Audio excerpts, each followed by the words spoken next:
Gambia Armed Forces has been taking part in not only within the country, but also in the international area in peace support operations. Bugün imzalamakta olduğumuz lojistik askeri yardım anlaşması, iki ülke silahlı kuvvetler arasındaki işbirliği ve dostluğu daha da pekiştirecektir. The logistical military assistance agreement that we signed today will strengthen further cooperation and friendship between two countries' armed forces. Sonuç olarak Türkiye ve kardeş ülke Gambiya arasındaki bu dost ve kardeş ilişkisinin devam etmesini tüm içtenliğimle diliyorum. As a result, I sincerely wish that this friendly and brotherly relations between Turkey and brotherly country, the Gambia, will continue. Held at the State House this morning, also present at the brief signing ceremony was the Turkish ambassador to the Gambia. Major General Usman Baji, the CDS, Gambia Armed Forces, described the logistic package as relevant and timely as the country's military plans to deploy its personnel to the politically unstable Mali. And now that we are preparing for deployment in Mali,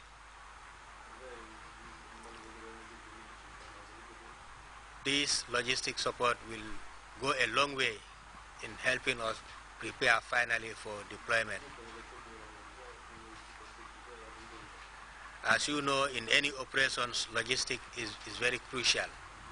The Gambia, under President Jammeh's leadership, safeguard development alongside security, a motive behind the country's participation in peacekeeping missions and the transformation of its army. And as CDS Baji maintained, logistics support is crucial to such an accomplishment. There cannot be development without peace. And we, the people of the Gambia, and our President, His Excellency, recognize that fact.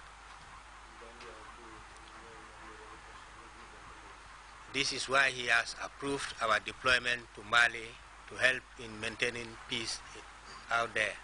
Gambia-Turkey mutual relations date back to 1990, when the Gambia Armed Forces first benefited from training, logistics and equipment.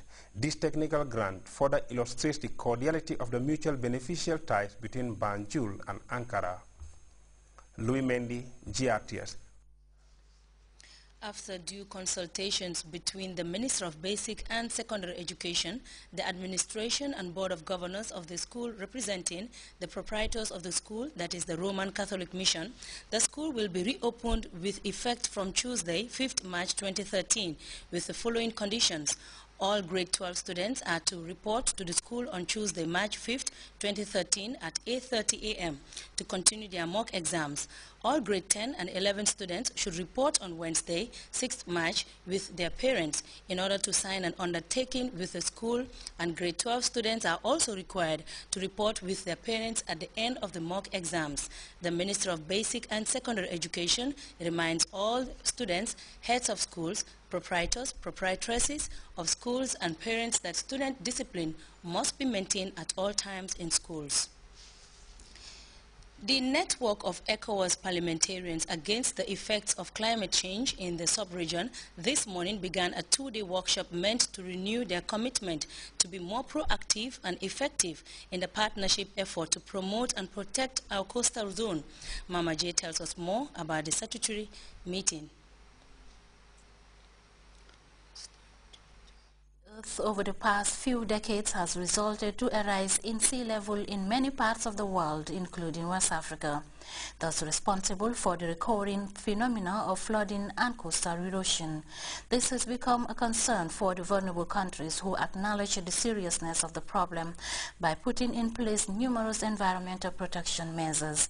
It is against this background that the parliamentarians from the coastal countries in West Africa decided to form a sub-regional cooperation framework called Network Alliance of Environmentalist Parliamentarians and Local Elected Representatives of West African Coastal Countries, RAPEO. Members include Cape Verde, Guinea-Bissau, Guinea-Conakry, Mauritania, Sierra Leone, Senegal, and the Gambia. The network, which has its headquarters in Dakar, aimed at improving the environmental governance of the West African coastal and marine area by harmonizing the legislative and institutional frameworks. It also seeks to strengthen the role of the lawmakers by developing and integrating their management policies on coastal protection issues. The National Assembly member for Tumana constituency and chairman of the Alliance on Environmentalist Parliamentarian and Local Elected Representatives of West African coastal countries, Honorable Nete Balde, believe the two-day forum will help to consolidate the gains registered by the network and chart a way forward for future deliberation. The head of mission of RAPIO, Rashid Khan, reiterated their commitment as representatives of the people to face the challenges of the environment through their 10-year partnership network. For Director Ahmed Senuri, the program marks an important transition between the first and the second phase of the sub-regional project. The president of RAPIO, Mamadou Lamin Cham, highlighted the need to sensitize their elected representatives on some of the policies put in place in an effort to address issues of climate change. The Minister of the Environment, Fatou Ndeye, recognized the fact that climate change has no boundary, hence the need for a globalized effort in the fight against the effects of climate change.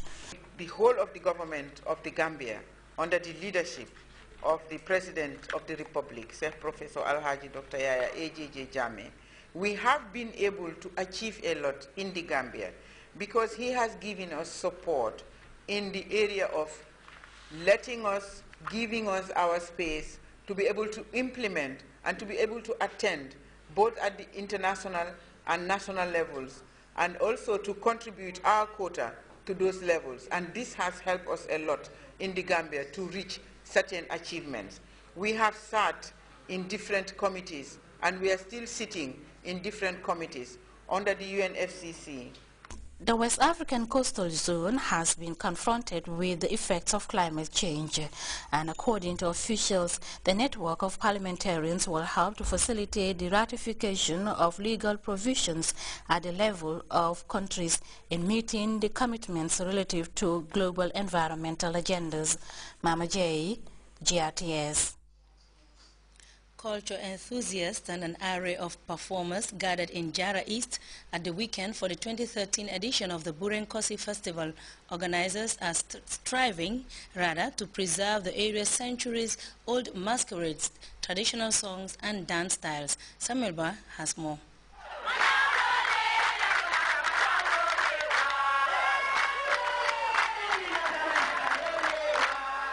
This purely traditional Mandinka festival, believed to be many centuries old, is being revived as it was on the brink of fading away. As such, stakeholders like the Ministry of Tourism and Culture and the National Council for Arts and Culture attach great importance to the event. We may have the raw material, but we are not responsible for marketing and promotions, or we are responsible for promotion, but we are not responsible for marketing of some of these things beyond. So it is for the tourism people, you understand, sector, to work with us, like I said, to showcase these cultural forms, promote them in order to attract tourists. And what I intend to do is to make sure that these cultural festivals are included in our calendar of events. Usman Kebe emphasized that tourism, especially in the hinterland, can be harnessed by such rich cultures. Kebe further buttressed the need to hold on to the country's unique cultures and as such promote them. Culture was very important, and we need to summarize and hold on to culture for prosperity. Aside from its entertaining nature, the Burang Cultural Festival, according to some, is one way of dispelling evil spirits through the Kankurang masquerade. Whether that myth is still relevant or not, Tijan Dabo spoke about the significance of the traditional Koze Cultural Festival. According to what they used to tell us, that is, the founder of the village was a pagan. According to how they explain, he was a pagan. So that was somebody who came. There were two in number. So the other one is a Muslim, the other one is a pagan. So the pagan people were doing it. So these Muslim people, his children used to go there. So he doesn't want them to be going there. So he then decided to create something so that his children just to avoid his children to be going to. Present at the cultural festival was the LRR governor, who also talked about the importance of culture in Gambian society.